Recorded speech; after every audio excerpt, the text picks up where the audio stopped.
Hey YouTube, Gecko Guy here. So if you're in the market and you're trying to get your first reptile and you want to save a little bit of money and you want to get a leopard gecko and you don't want to spend too much, so here's kind of my tips on how to get a leopard gecko for just about $100. So I'd say save up your money, wait until Petco has their sales.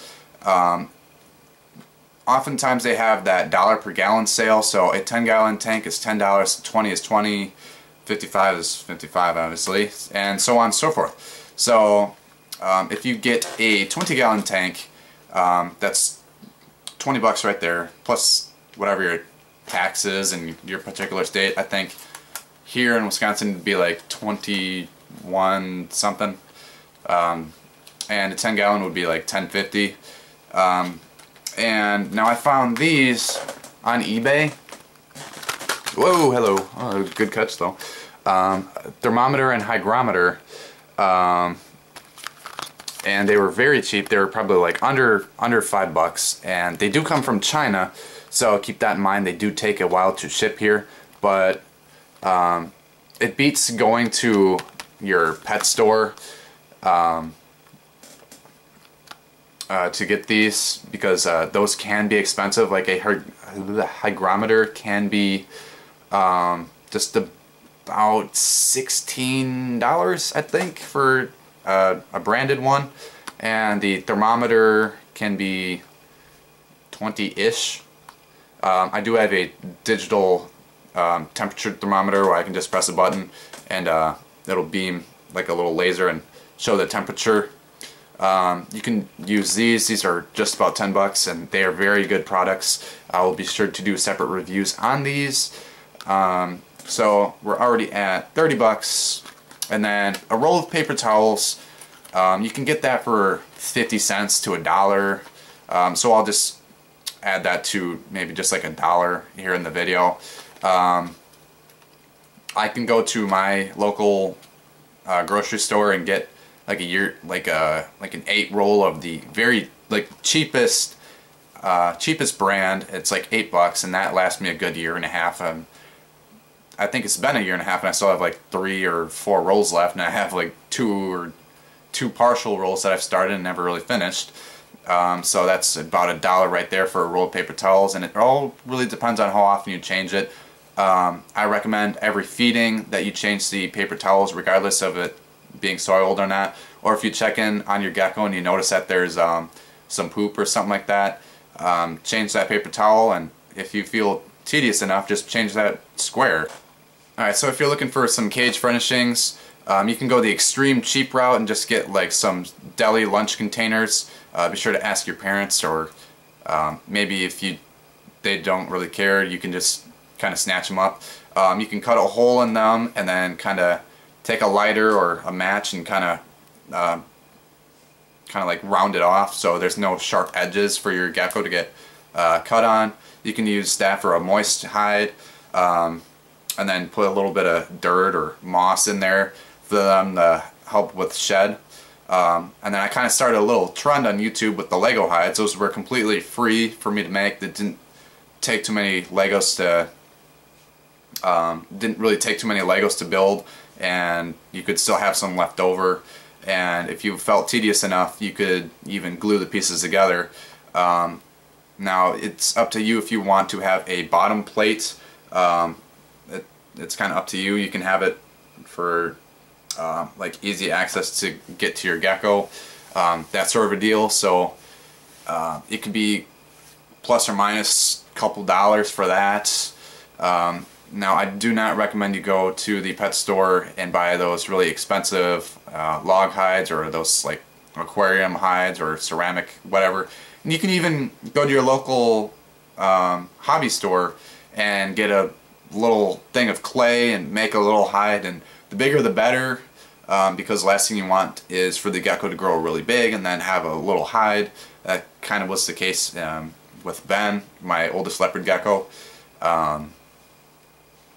So you know, think big versus small. And then you could even do your own paint style with non-toxic acrylic paint. You can even silicone seal it, be sure to let that sit out for a couple of days, and you can even build your own tank if you wanted to. Get some pieces of 2x4 and then put it together, put a little plexiglass front plate on there. That'd be you'd be good to go on that. And then as far as food, it really all depends on your pet store. I can go to my local pet store and get a thing of 12 dozen crickets for 10 bucks, and then I can come in and ask for as many as I want. It's kind of like a punch card, like for grocery stores, like a milk punch card, whatever. You fill up a certain amount and you get a discount, whatever. Now at Petco, it's kind of like $2 for a dozen, which is not a very good price in my opinion. Now with mealworms, you're going to want to buy those. You can get those for a couple bucks, and maybe there's a local breeder in your area, or maybe you can go to a reptile expo. Generally you can find a good deal on those. You can even breed your own. Like I have my own breeding colony, and I have not had to do anything for over a year. And you know, I can just take those and dump them in the cage. So it may be a kind of a $5 investment now, but you won't have to invest anything later, and you can even actually make profit off of breeding those and selling them off. Now as far as the lights are concerned, I can get away with a 75-watt fixture. Those are good $10 or so. This is where it really starts to get expensive, but you can go to your hardware store and get those silverish dome lamps. They're basically the same thing, just under a different brand. Those are $5 or so, depending on where you buy them. There's Menards and then several other stores that I can go to. And as far as the reptile lights are concerned, these so-called special heat lamps are really no different than your ordinary light bulb. You can have one for daytime or one for nighttime, and I do recommend that you get the reptiles on a timer. If you have the timer on for 2 hours and then off for 2, on for 2, off for 2, that'll do just fine. And some people use an under tank heater. I do not, because their under tank heaters are kind of difficult unless you have a rheostat to kind of monitor the temperature.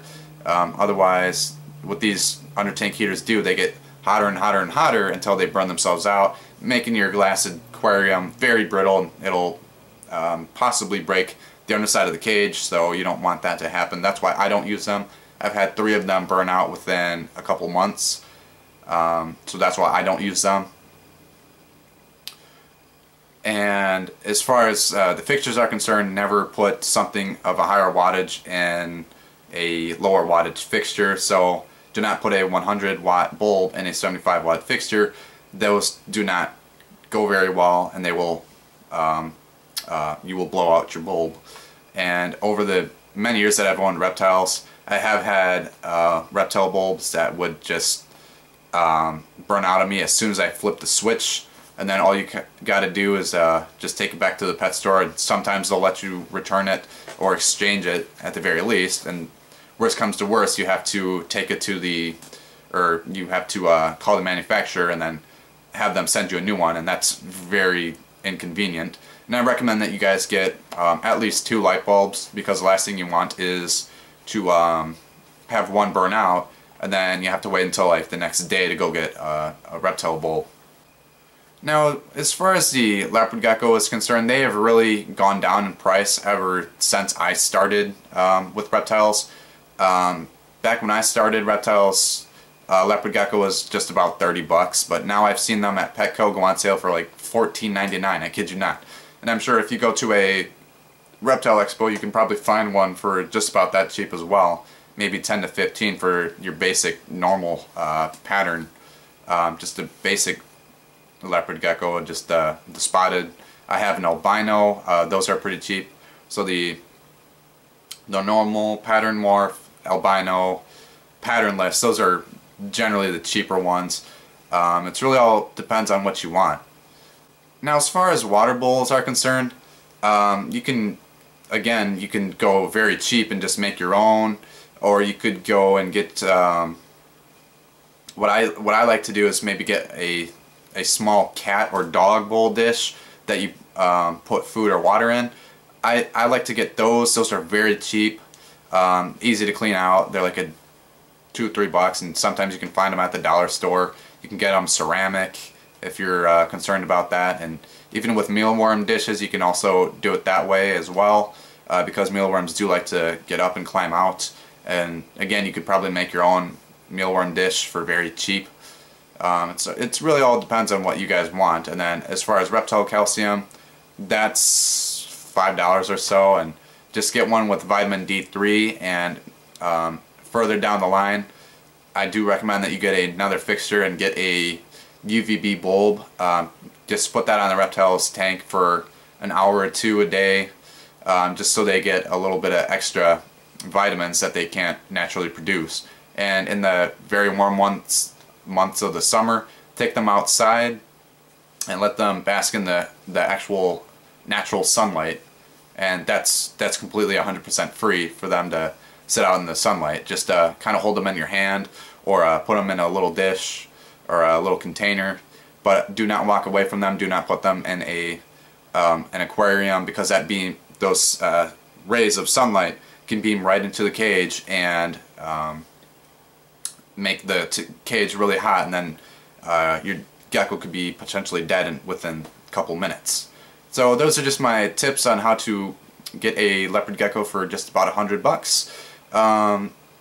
Leopard geckos are, again, probably like the easiest first starting gecko to care for. So if you found this video helpful, be sure to leave a comment in the comment section below.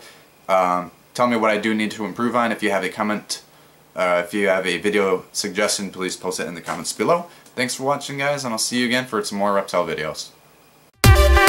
UVB Gecko guy here. I'm going to be doing an update on all my reptiles, as it was a requested video. So here's my Leopard Gecko Ben. Got some crickets, and he's actually tame enough where I can just feed him outside of the cage.